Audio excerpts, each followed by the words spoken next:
గోపాలంకి వెళ్ళాడు సార్.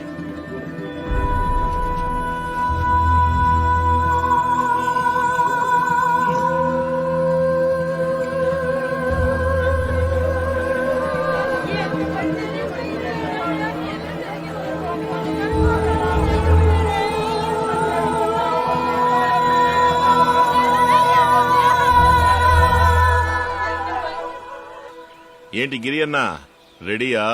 అంతా రెడీ బాబు. ఊరే అట్టుడిగిపోతుంది. నువ్వు కనపడటం లేదు, చంపేశారు, జైల్లో పెట్టి చిత్రవద చేశారని న్యూస్ లో వచ్చింది. మన కుర్రాళ్ళంతా కసిగా తిరుగుతున్నారు.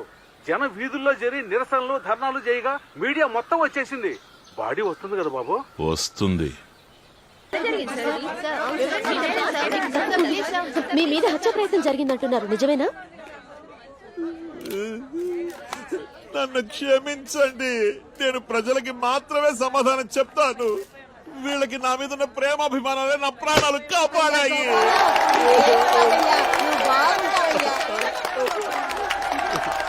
నన్ను కన్నది కాబట్టి ఒక తల్లి అయ్యుండొచ్చు, కానీ నాకు సంబంధించి ఈ ఊళ్ళో ఉన్న స్త్రీమూర్తులు అందరూ కూడా నాకు తల్లులే.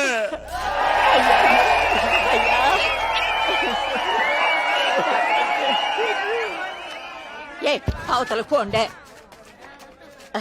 మేము ఒక్కరు రోజు టీవీలో చూస్తూనే ఉన్నాం కదా, ఏడ మిమ్మల్ని చూడాలా? ఈ రోజు జనం మమ్మల్ని చూడని.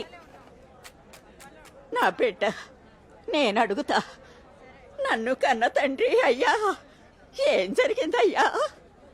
నిన్నెవరు చంపడానికి వచ్చారు? చంపడానికి వచ్చేవాడి పేరు చెప్పుకుని వస్తాడా ఏంటి? మనందరూ ఒకరికొకళ్ళు ఒకే కుటుంబంలో ఈ ఊళ్ళో ఉండడం ఇష్టం లేని వాళ్ళు.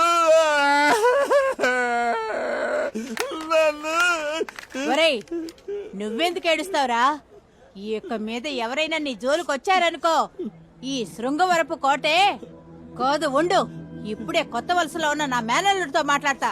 నువ్వెక్కడికి పోయినా కొత్త వలస నీకు తోడుంటుందిరా. నువ్వేంటే కొత్త వలస మాత్రమే అంటున్నావు? ఇదిగో ఇప్పుడే రాజమండ్రిలో ఉన్న మా వదినతో మాట్లాడతాను. అంతెందుకు, ఇదిగో కాకినాడలో నా బలగం మొత్తం ఉంది.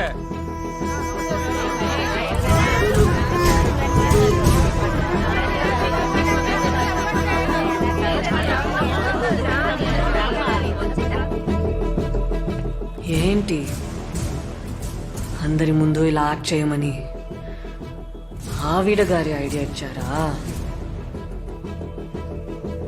తమరు అలాగే ఆవిడ్నే ఫాలో అవుతున్నట్టున్నారు. సరే అలాగే అనుకో. ఏంటంట? నేను అదే అడుగుతున్నా. ఇన్ని నాటకాలు ఆడుతున్నావే, ఇద్దరి మధ్య లింక్ ఉందని ఓపెన్ గా చెప్పొచ్చు కదా మిస్టర్ గోపాలకృష్ణ.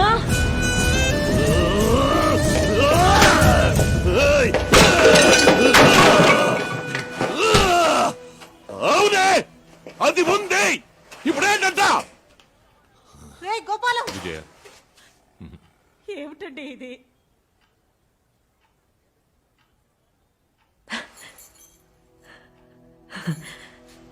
ఇలా మా మధ్య ఏం లేదని ముందే చెప్పుంటే నేను నోరు మూసుకొని ఉండేదాన్ని. ఊరికే నన్ను ఏడిపించంటే నిద్ర రాదే. నాకు తెలీదా